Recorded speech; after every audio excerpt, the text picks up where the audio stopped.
Hello, my name is Sam and welcome to BrainTech. In this video, I will show you how to turn off active on Instagram in 2023.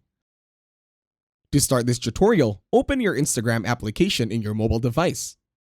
Once you are here, tap on your profile on the bottom right and then click on the three horizontal lines on the upper right this time.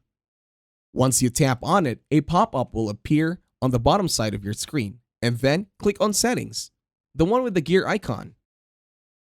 It's the topmost option in the pop-up. Once you tap on it, you'll see a lot of options.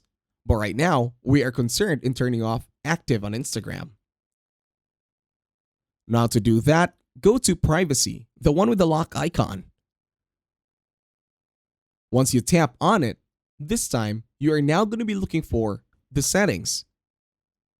But to do this, you need to scroll down and then look for Activity Status. Now tap on Activity Status. Once you tap on Activity Status, it will now say Show Activity Status. In here, you will need to turn off all the buttons that shows in this option in the pop-up.